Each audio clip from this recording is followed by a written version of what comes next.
नमस्कार दोस्तों, आज हम स्टैटिस्टिकल डेफिनेशन ऑफ इंट्रॉपी की बात करेंगे। ये स्टैटिस्टिक्स और थर्मोडायनेमिक्स में एक लिंकेज का काम करती है। जो स्टैटिस्टिकल डेफिनेशन ऑफ इंट्रॉपी है, it states that the entropy of A thermodynamic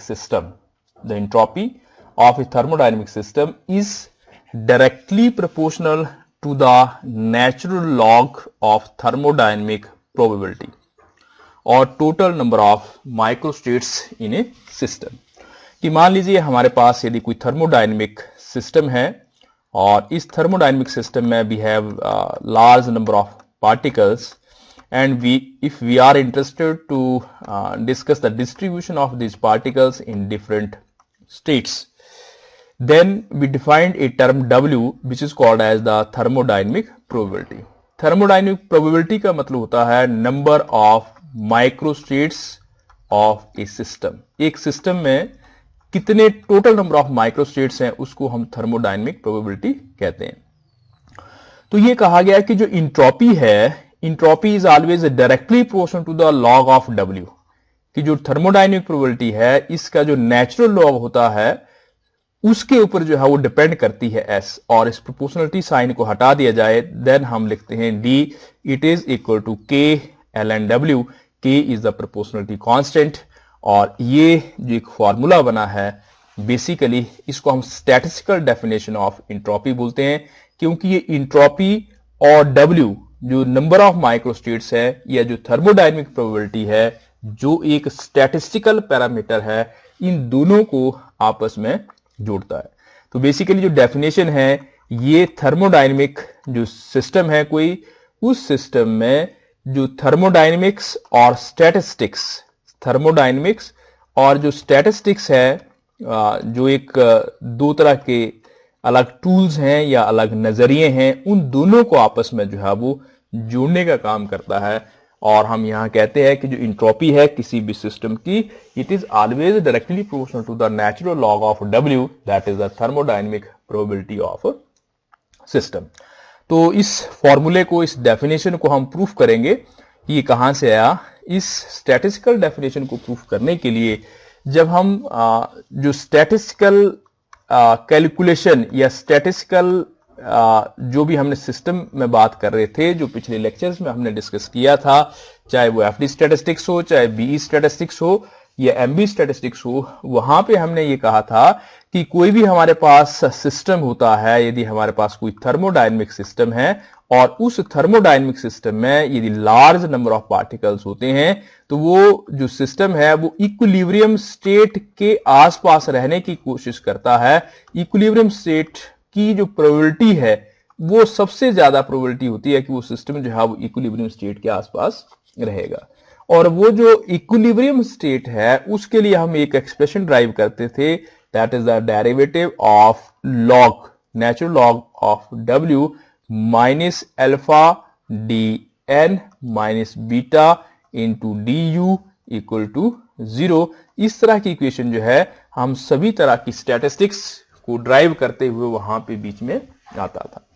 यहां पे जो डिफरेंट टर्म्स है, जो W है, it is the thermodynamic probability. Thermodynamic probability means number of microstates, total number of microstates in A system. और alpha और beta जो है दीज आर द कांस्टेंट्स हैं, और यहां पे जो बीटा की वैल्यू होती है to 1/KT, where this K it is the Boltzmann constant. और जो U है, it is the internal energy, it is the internal energy of the system. और साथ में जो N है, it is the number of particles, जो हम सिस्टम में नंबर ऑफ पार्टिकल्स हैं वो हैं। और in case if this N it is constant, यदि नंबर ऑफ पार्टिकल कांस्टेंट होते हैं, then this Dn it will be equal to 0। Dn की वैल्यू जो है वो 0 हो जाएगी। तो यदि हम ये बात यहां पे अप्लाई करें तो ये Dn जो है वो 0 हो जाएगा, और ये इक्वेशन आ जाएगी derivative of log of W it is equal to 0 हो गया, माइनस बीटा, बीटा की वैल्यू होगी 1/KT into DU it is equal to 0। या हम इसको ऐसे लिख सकते हैं, derivative of log of W it is equal to 1/KT into D U, इसको हम दूसरी तरफ लेंगे, इस के को मैं ऊपर ले जाऊं, then it is K D log of W, it is equal to it is D U upon T, या इसको हम ऐसे लिख सकते हैं डी और इसको मैं के को अंदर ले जाऊं तो कांस्टेंट है, इसको ऐसे भी लिखा जा सकता है K log and W, it is equal to D U upon T. तो इसको थोड़ा सा मॉडिफाई किया तो हम इस तरीके से लिख सकते हैं, and suppose it is question number 2। अब मान लीजिए हमारे पास जो सिस्टम है उस सिस्टम को हम हीट देते हैं कितनी, D Q, it is a heat added to the system. कोई सिस्टम है उसको डी क्यू हमने हीट दिया और उस हीट देने से उसकी जो इंटरनल एनर्जी है उसमें कुछ चेंज होगा। तो जो फर्स्ट लॉ ऑफ थर्मोडायनेमिक्स है वो ये कहता है कि जो आप हीट देंगे it will be equal to D U plus PDV, D Q it is equal to D U plus PDV के बराबर जो है वो होता है। और यदि हम ये मान लें कि जो हमारा सिस्टम है उस सिस्टम में कोई वॉल्यूम में चेंज नहीं हो रहा है, if no change in volume, यदि आप हीट दे रहे हैं सिस्टम को और उसका वॉल्यूम चेंज नहीं हो रहा है, means DV it is equal to 0। जब डीवी 0 होगा तो ये वाली टर्म 0 हो जाएगी। This implies that this D Q it is equal to DV. तो डी क्यू जो है वो D Q it is equal to D U. तो ये जो ऊपर वाली इक्वेशन नंबर 2 है, इस इक्वेशन नंबर 2 को हम जो इक्वेशन 2 है, this implies that is the D K log of W it is equal to जो डी यू लिखा था उसकी जगह we can write D Q upon G. अब हम जानते हैं suppose this is equation number 3। जो थर्मोडायनेमिक्स है जो हमने अभी डिस्कस किया था, थर्मोडायनेमिक्स के हिसाब से जो इंट्रोपी की डेफिनेशन होती है ds it is equal to D Q upon T, जो हम पिछले लेक्चर में डिफाइन कर चुके हैं। Suppose it is question number 4। अब हम इस इक्वेशन नंबर 3 और 4 को यदि आपस में कंपेयर करते हैं, कंपेयरिंग इक्वेशन 3 एंड 4, तो यहां से हमारे पास ऐसा एक्सप्रेशन आ जाएगा D K log of W it is equal to, क्योंकि ये डी क्यू और डी क्यू जो है ये दोनों जो है वो आपस में सेम है, तो हम इसको ऐसे लिख सकते हैं it is equal to D S, और या ऐसे लिख सकते हैं D S it is equal to D it is K log of W, और दोनों तरफ डिफरेंशिएशन है तो ये कट जाएगा, और S it is equal to K log of W. तो ये वही एक्सप्रेशन है जो शुरू में मैंने आपको डेफिनेशन में बताया था कि जो इंट्रोपी होती है it is directly proportional to the log of W. This is the statistical definition of entropy, और उसको हमने यहां पे जो है वो ड्राइव कर दिया। अब यदि हम इसी बात को थोड़ा सा, इसी फॉर्मूले को हम थोड़ा सा और एक्सटेंड करें तो हम इंट्रोपी की एडिटिव नेचर की बात कर सकते हैं। That is the additive nature of entropy. जो इंट्रोपी है वो ऐड होती है, एडिटिव है नेचर में।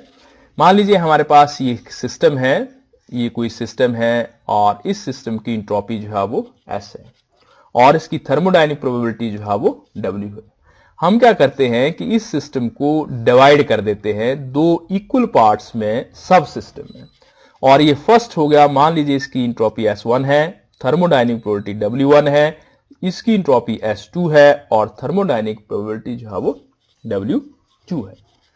तो हम यहां से जो अभी डेफिनेशन डिस्कस की है उसके मुताबिक S it will be equal to K log of W, एक जो पहला सिस्टम है उसके लिए।